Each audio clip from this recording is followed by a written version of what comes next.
Hello students, pyramid classes में आप लोगों का एक बार फिर से स्वागत है। आज के क्लास में हम लोग क्लास 12 चैप्टर सॉल्यूशन को डिस्कस करेंगे। ये वीडियो फुल्ली ऑब्जेक्टिव पर बेस्ड होगा, जो कि बिहार बोर्ड और सीबीएसई बोर्ड के लिए है।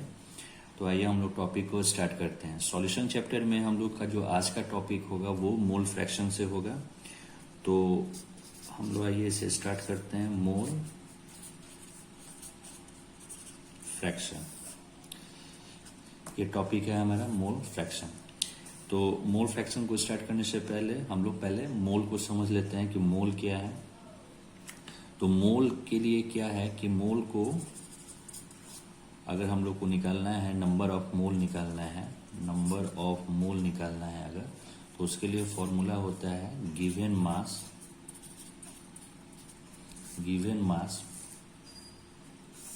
By molar mass. तो ये मोल बेसिकली आपको एक नंबर के बारे में बताता है। जैसे फॉर एग्जांपल मैं आपसे कहूँ कि आप मार्केट जाइए और एक दर्जन जो है आप बनाना लेके आइए, तो आप नंबर में कितना बनाना लेके आएंगे? 12। और ऐसे ही मैं आपसे कहूँ कि आप एक पेयर शू लेके आइए, तो आप कितना नंबर में लेके आएंगे? 2 लेके आएंगे। तो जैसे डजन बोलने पे आप 12 लेके आ रहे हैं, पेयर करने पर आप 2 लेके आ रहे हैं, ठीक इसी प्रकार अगर मैं आपसे बोलूं कि आप 1 मोल हाइड्रोजन लेके आइए, तो आप नंबर्स में कितना लेके आएंगे? यही चीज आपको मोल बताता है।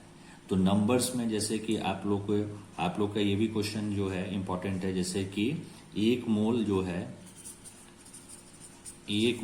है उसमें कितना हो गया? एटम 6.023 इंटू 10 का पावर 23। ये आपका एटम हो गया। ये आपका हो सकता है कि ये मॉलिक्यूल भी हो, और ये हो सकता है कि ये आयंस भी हो, किसी भी फॉर्म में हो सकता है, लेकिन इतना नंबर होगा 6.023 इंटू 10 का पावर 23। इसे एवोगाड्रो नंबर भी बोलते हैं हम लोग। एवोगाड्रो नंबर, इसको ये भी बोला जाता है एवोगाड्रो नंबर। तो ये चीज आपका बेसिक हुआ मोल के बारे में। अब इस मोल को हम लोग थोड़ा एक एग्जांपल से समझते हैं कि नंबर ऑफ मोल का ये जो फॉर्मूला है, इसमें मोलर मास भी है। ये भी चीज आप लोगों को अभी समझना है कि मोलर मास क्या होता है। तो मोलर मास को समझने के लिए पहले एक एग्जाम्पल लेते हैं हम लोग। एग्जाम्पल में हम लोग लेते हैं कि 40 gram of, let us suppose कि हमारे पास NaOH का 40 ग्राम है, और इसका हम लोगों को नंबर ऑफ मोल्स निकालना है कि नंबर ऑफ मोल कैसे निकलेगा। तो इस मोल को निकालने के लिए हम लोग क्या करेंगे, तो आइए देखते हैं हम लोग कैसे बनाएंगे। तो नंबर ऑफ मोल को निकालने के लिए पहले हम लोगों को यहाँ फॉर्मूला देखिए क्या है, मोलर मास है और गिवन मास क्या है? 40 ग्राम, 40 ग्राम दिया हुआ है। और मोलर मास क्या है? तो मोलर मास को कैसे निकालना है, तो इसके लिए आप जो भी कंपाउंड आपको दिया हो, जैसे यहाँ NaOH दिया है, तो सबका एटॉमिक वेट जो है वो आपको पता होना चाहिए। सारे के एटॉमिक वेट को आप ऐड कर दीजिए, जोड़ दीजिए, तो आपका क्या निकल आएगा? मोलर मास निकल के आ जाएगा। जैसे कैसे निकलना है? सोडियम का, तो सोडियम का कितना होता है एटॉमिक वेट? 23। ऑक्सीजन का जो होता है वो 16 होता है, और हाइड्रोजन का कितना होता है? 1। तो यहाँ इसे ऐड करना है हम लोगों को। इसे आप ऐड कीजिए तो ये कितना आ जाएगा? 40 ग्राम आ जाएगा। ये 40 ग्राम आ जाएगा। ये जो आपका आया मोलर मास, ये 40 ग्राम पर मोल। जो मोलर मास हम लोग निकालते हैं उसकी यूनिट जो हो जाएगी ग्राम पर मोल। ठीक है, कैसे निकाले हम लोग? सोडियम का हुआ, ये 23, इस ऑक्सीजन का हुआ 16, और इस हाइड्रोजन का हुआ 1। अगर तो मोलर मास निकालने में एक चीज और भी आप समझ सकते हैं, थोड़ा इजी हो जाएगा, कि एटॉमिक नंबर जो होता है एलिमेंट्स का, उसका लगभग डबल आप पकड़ लीजिए। जैसे कि सोडियम का एटॉमिक नंबर 11 होता है, तो 11 का जो 11 का डबल कितना हो गया? 22 हो गया, 22। तो ये क्या है? उसके आसपास में है, ये 23 है। ऑक्सीजन का एटॉमिक नंबर 8 होता है, तो उसका डबल कर लीजिए आप, ये 16 हो जाएगा। ये तो एग्जैक्ट डबल होता है। और हाइड्रोजन का तो आपका 1 ही होता है। हाइड्रोजन को तो खैर ऐसे ही याद रखना है, इसको 1 रहता है, तो इसको ऐड कर दीजिए, तो ये 40 ग्राम पर मोल आ गया। ये मोलर मास आपका निकल गया। ये क्या निकला? मोलर मास निकल लिया आप किसका? NaOH का। अब आप इसका नंबर ऑफ मोल निकाल लीजिए। तो नंबर ऑफ मोल निकालने के लिए हम लोग फॉर्मूला लगा लें। नंबर ऑफ मोल निकालने का फॉर्मूला हम लोग लगाते हैं यहाँ पे। गिवन मास कितना है? 40 ग्राम, और ये मोलर मास भी हमारा 40 ही आया है, तो ये कैंसिल आउट हुआ, ये 1, यानी कि 40 ग्राम ऑफ NaOH में नंबर ऑफ मोल कितना हुआ? 1 हुआ। तो यही चीज हर एक में लगाना है, जो भी कंपाउंड दे आपको ऐसे ही करना है। अब एक चीज यहाँ ध्यान देना है, जैसे सपोज कीजिए कि यहाँ NaOH हम लिए, जैसे H2SO4 देता है, तो वो उसको कैसे निकालना है? तो पहले तो आप इसे एक बार वीडियो को पॉज करके आप इसे एक बार आप अंडरस्टैंड कर लेंगे, इसे नोट कर लेंगे। जहाँ कहीं भी आपको दिक्कत हो यहाँ से आप नोट कर लीजिए अपने नोटबुक में, और फिर हम आगे बढ़ते हैं। चलिए, तो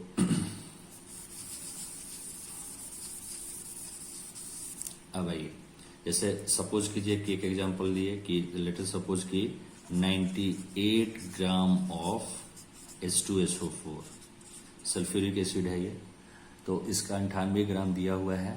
तो गिवन मास आपको पता चल गया, ये 98 ग्राम दिया हुआ है। अब क्या निकालना है हम लोग को? मोलर मास निकालना है। तो मोलर मास H2SO4 के कैसे निकलेगा? तो यहाँ हाइड्रोजन कितना है, इसका टोटल नंबर कितना है एटम में? 2 है। तो वहां 1 था NaOH में, तो वो तो 1 ही हो गया। यहाँ 2 है, तो 2 into 1 करना है। सल्फर का H2SO4 में सल्फर का कितना हो गया? तो सल्फर का आप लोग को पता है कि भाई सल्फर का एटॉमिक नंबर कितना होता है? 16 होता है। तो ये 32 हो जाएगा, उसका डबल कर लीजिए। कुछ तो एकदम डबल ही होता है और कुछ उसके नियर अबाउट होता है, तो ये थोड़ा आप याद कर लीजिए, इसे याद ही करना पड़ता है। और यहाँ ऑक्सीजन कितना है? 4 है, तो 4 into, और ऑक्सीजन का एक ऑक्सीजन का एटॉमिक वेट आपका कितना होता है? 16 हो गया। तो बस ये आपको ऐसे ऐड कर देना है। तो कितना हो गया? 2, 32 और ये हो गया 64। तो ये इक्वल करके आप कर लीजिए, कितना हो गया ये, इसे आप ऐड कर लीजिए। तो यहाँ पर हम लोग का कितना आ जाएगा? तो 64 और 2 66 हो गया, और 66 और 32, ये हो गया आपका 98। ये 98 ग्राम पर मोल आपका निकल गया, ये आ गया। अब यहाँ से आपको निकालना है number of mole. Number of mole किसका? H2SO4 का। तो गिवन मास कितना है? 98 है, और ये भी आपका कितना आ गया? 98 आ गया। तो ये कैंसिल आउट हुआ, ये 1 हो गया। तो यहाँ आपके अंडरस्टैंडिंग के लिए मैं वो ऐसा डेटा ले रहा हूँ, जैसे यहाँ 98 लिया तो ये भी 98 आ गया, तो 1 आ गया। वहाँ भी हम 40 लिए, 40 आ गया। ये सिर्फ आपके एक बेटर अंडरस्टैंडिंग के लिए। यहाँ आपके क्वेश्चन में जो भी अमाउंट दिया हो, जो भी क्वांटिटी दी हो, आप उसके अकॉर्डिंग काम करना है आपको। तो ये वाला टॉपिक आपका क्लियर हुआ। मोल कैसे निकालना है ये मैंने बता दिया। चलिए अब आगे बढ़ते हैं हम लोग।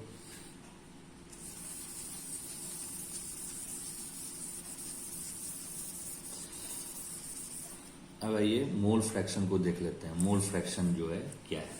तो मोल फ्रैक्शन में सबसे पहले हम लोग यहाँ एक एग्जांपल लेते हैं। एक बीकर है, बीकर में ये 2 कंपोनेंट है और इसमें वाटर भी है, ठीक है। 2 कंपोनेंट का मतलब कि आपको पता है कि एक सॉल्यूशन में 2 कंपोनेंट होते हैं। सॉल्यूशन जो है उसको बाइनरी सॉल्यूशन भी बोला जाता है। बाइनरी का यहाँ बाई का ये 2, इसका मतलब 2 होता है, 2। तो 2 चीज क्या है? ये 2 चीज में एक होता है सॉल्यूट और एक होता है सॉल्वेंट। एक चीज आपको पता होगा, सॉल्यूट एंड सॉल्वेंट। तो सॉल्यूट क्या होता है? जिसकी क्वांटिटी कम होती है। टोटल सॉल्यूशन में जिसकी क्वांटिटी कम हो, लेस हो, उसे हम लोग क्या बोलते हैं? सॉल्यूट बोलते हैं। और जिसकी क्वांटिटी ज्यादा हो उसे हम लोग सॉल्वेंट बोलते हैं। For example sugar solution, sugar solution. तो शुगर सॉल्यूशन में शुगर की क्वांटिटी लेस होती है, इसलिए शुगर क्या हो गया? सॉल्यूट हो गया। और ये जो वाटर जो है सॉल्यूशन बना हुआ है, तो वाटर और ये शुगर का कॉम्बिनेशन है, तो वाटर क्या हो गया? सॉल्वेंट हो गया। यहाँ यहाँ सॉल्यूशन को आप में समझिएगा, सॉल्वेंट ये वाटर के लिए हम लिख रहे हैं, ये वाटर के लिए। तो यहाँ ये अंडरस्टैंड हो गया आप लोगों को कि भाई समझ में आ गया कि सॉल्यूट और सॉल्वेंट क्या है। ये भी क्वेश्चन ध्यान दीजिएगा, ये बाइनरी इसको बोला जाता है। बाइनरी क्यों? क्योंकि दो ही होते हैं, एक सॉल्यूट और एक सॉल्वेंट। ये चीज समझ में आ गया। तो मोल फ्रैक्शन का यहाँ क्या मतलब है कि अगर आपको टोटल सॉल्यूशन में इस ए कंपोनेंट का ये पता लगाना है कि इसका कितना मोल है, तो उसके लिए हम लोग मोल फ्रैक्शन को यूज करते हैं, मोल फ्रैक्शन निकालते हैं उसका फ्रैक्शन। जैसे फ्रैक्शन का कैसे, जैसे ऐसे समझिए एक एग्जांपल से, जैसे सपोज कीजिए कि आपका पेपर टोटल इंटर का पेपर कितना है, 12th का पेपर 500 का है और आपको कितना मार्क्स आया, आपको 300 आया। तो आप परसेंटेज कैसे निकालते हैं, आप क्या कीजिएगा, 300 डिवाइडेड बाई 500 इंटू 100। तो इसे आप कैलकुलेट कीजिएगा तो आपका कितना आ जाएगा, 60%। तो ये चीज आप देखिए, ये क्या हुआ, आउट ऑफ 500 आपको कितना आया, 300। तो ये फ्रैक्शन आप निकाल रहे हैं। तो यहां किसका फ्रैक्शन निकालना है, मोल फ्रैक्शन निकालना है, यानी कि ए का जो मोल है वो टोटल में कितना है, यही है मोल फ्रैक्शन। तो ये शायद आपको समझ में आ गया होगा। तो अब इसका हम लोग एक फॉर्मूला लेते हैं, एक फॉर्मूला हम लोग समझते हैं कि फॉर्मूला क्या होता है इसका। तो देखिए मोल फ्रैक्शन के लिए ये एक्स जैसा सिंबल है, इसको जीटा भी बोला जाता है, एक्स ए, यानी कि हम लोग मोल फ्रैक्शन निकाल रहे हैं ए का। इसका फॉर्मूला हो गया Na divided by Na plus Nb। तो नंबर ऑफ मोल आप निकाल रहे हैं टोटल पर, टोटल तो ए और बी है, दोनों के मोल को ऐड करिए और उस पर, उसके बेस पर आप निकालिए नंबर ऑफ मोल किसका, ए का। तो ये मोल फ्रैक्शन ये निकल जाएगा। उसी तरह से XB का आपको निकालना है, XB का। तो XB क्या हो जाएगा, NB divided by Na plus NB। तो ये फॉर्मूला बहुत सिंपल फॉर्मूला हो गया। तो ये वाला आपका फॉर्मूला हुआ। तो ये आपको आप नोट डाउन कर लीजिएगा, ये आप फॉर्मूला का मीनिंग मैंने आपको समझा दिया, ये मोल फ्रैक्शन है। तो पहला वाला पॉइंट क्या था हमारा, आप लोग मोल समझे, ये मेरा सेकंड नंबर पॉइंट हो जाएगा मोल फ्रैक्शन में, जिसमें आप लोग फॉर्मूला देख लिए। अब यहां पर हम लोग थर्ड नंबर एक चीज देखेंगे, थर्ड फॉर्मूला, कि ये जो XA प्लस XB ये ऑलवेज इक्वल टू 1 होता है। ये बड़ा ही VVI है, ये VVI फॉर्मूला है। ये XA प्लस XB क्या होता है, ऑलवेज इक्वल टू 1 होता है। ठीक है, ये ऑलवेज इक्वल टू 1 के, ये भी क्वेश्चन आया हुआ है ऑब्जेक्टिव में आप लोगों का। तो ये भी नोट डाउन कर लीजिए। और जो आपका फोर्थ नंबर एक मोल फ्रैक्शन पर जो आपका क्वेश्चन आता है ऑब्जेक्टिव में, वो क्या आता है कि मोल फ्रैक्शन जो होता है, मोल फ्रैक्शन के लिए अभी हम MF यूज कर लें, शॉर्ट फॉर्म। मोल फ्रैक्शन जो होता है वो टेम्परेचर पर डिपेंड नहीं करता है, वो टेम्परेचर पर डिपेंड नहीं करता है, डज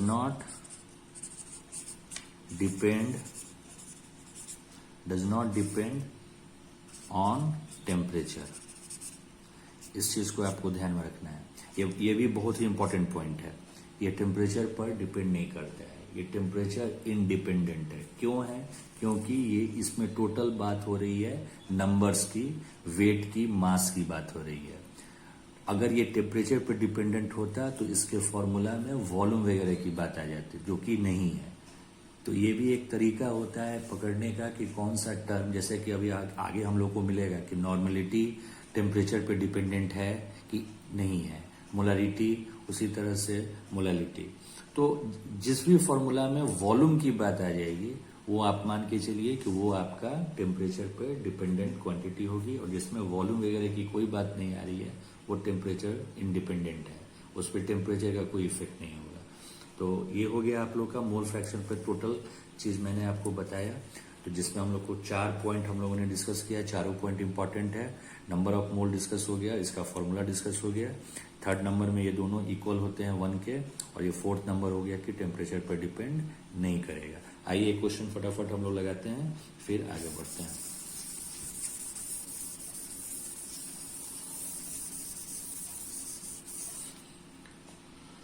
अब जो है हम लोग एक क्वेश्चन लेते हैं। क्वेश्चन क्या है हमारा, आइए देखते हैं। जैसे सपोज कीजिए कि एक क्वेश्चन है, क्वेश्चन क्या बोलता है कि इथिलीन ग्लाइकोल है, जैसे कि आपका इथिलीन ग्लाइकोल दिया हुआ है, तो इथिलीन ग्लाइकोल का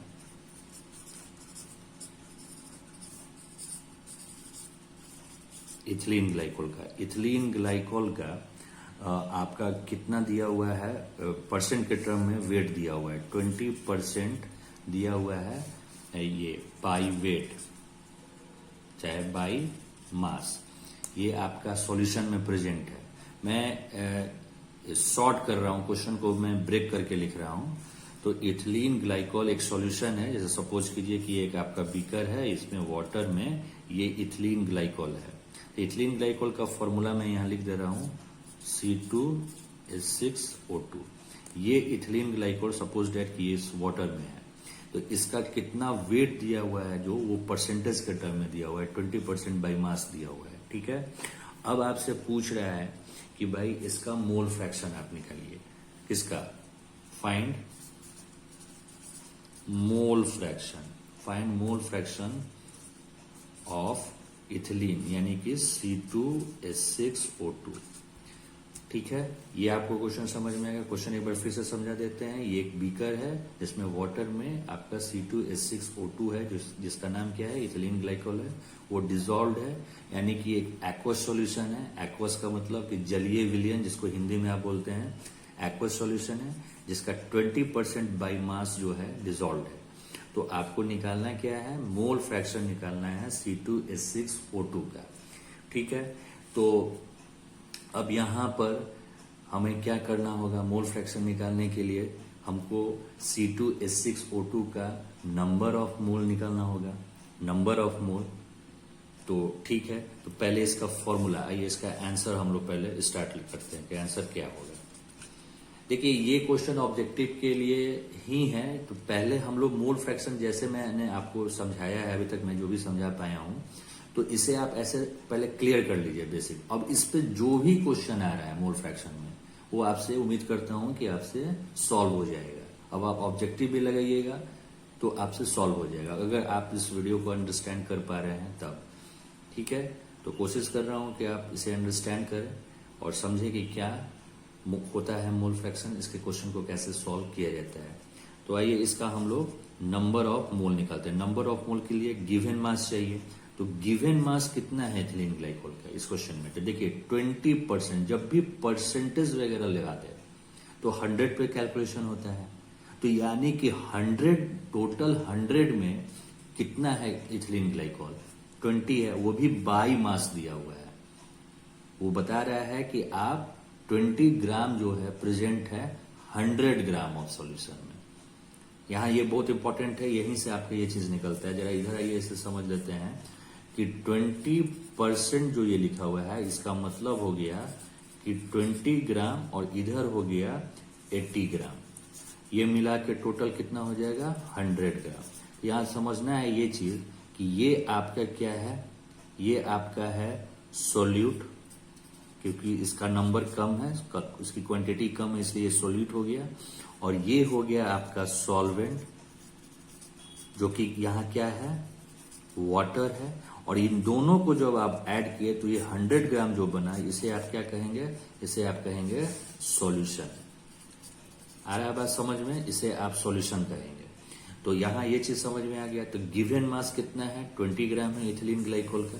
इथिलीन ग्लाइकोल का ये गिवन मास कितना है, 20 ग्राम है।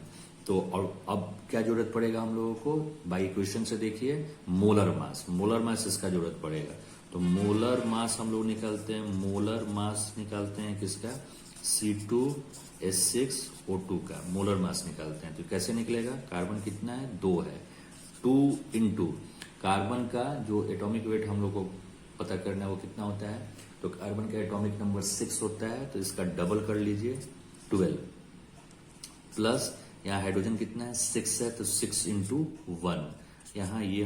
यहाँ पर ऑक्सीजन कितना है, 2 है, तो इसका भाई कितना होता है, 16 होता है एटॉमिक वेट, तो 16 हो गया। अब इसे आप इसे ऐड कर लीजिए, कितना हो गया, 24 प्लस 6 प्लस 32।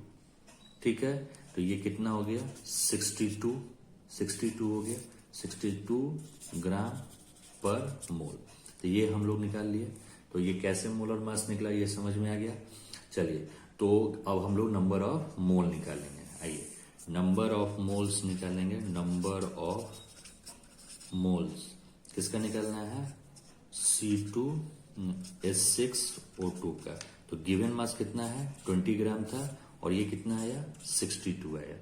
ठीक, तो इससे जब आप डिवाइड वगैरह करेंगे तो कितना हो जाएगा? ये 0.3 के आसपास आएगा, 0.322 मोल, ये इतना आएगा, 0.322 मोल आ गया। तो ये आप नंबर ऑफ मोल निकाल लिए। तो यहां तक के चीजों को आप एक बार फिर से देख लीजिए, यहां तक के चीजों को एक बार फिर से आप देख लीजिए और इसे आप नोट कर लीजिए। अब यहां से आगे हम लोगों को क्या करना है? इसका मोल फ्रैक्शन करना है, मोल फ्रैक्शन निकालना है। तो आइए मोल फ्रैक्शन हम लोग निकालते हैं।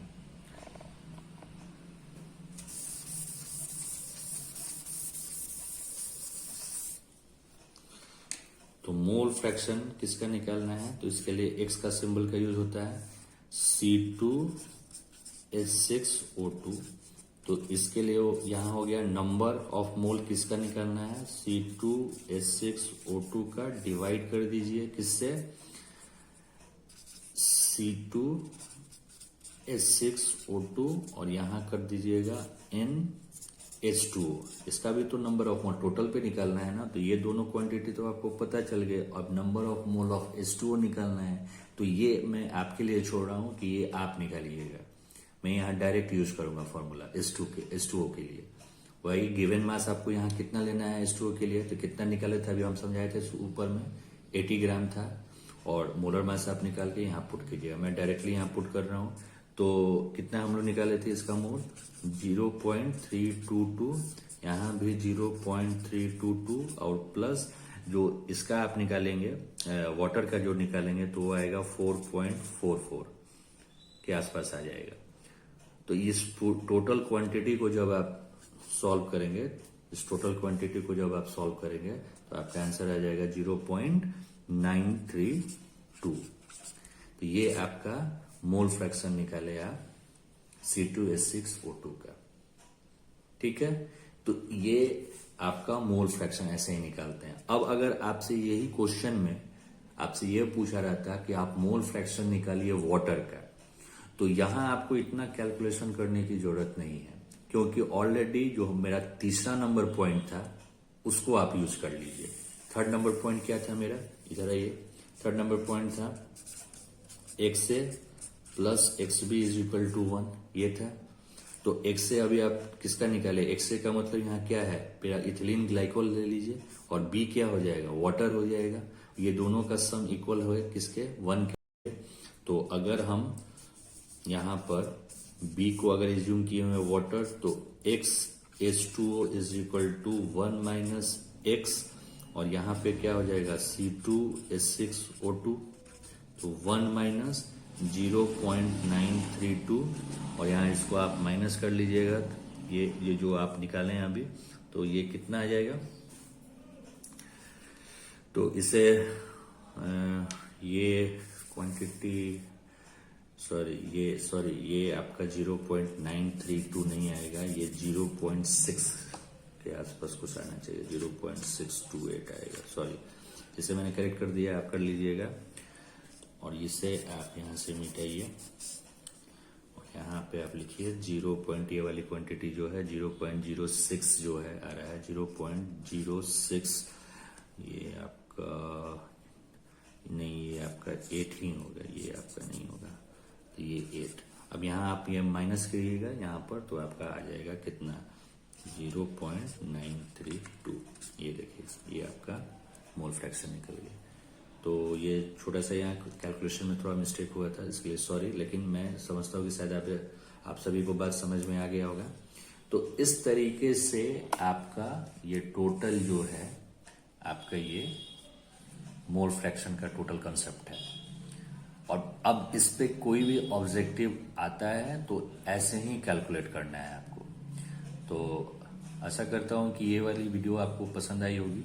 तो आप इससे पहले एक बार इसका बेस तैयार कीजिए और नेक्स्ट वीडियो में हम लोग इससे रिलेटेड और भी कुछ क्वेश्चंस को करेंगे ऑब्जेक्टिव बेस, जिसमें और नॉर्मलिटी को भी देखेंगे, मोलारिटी को भी देखेंगे।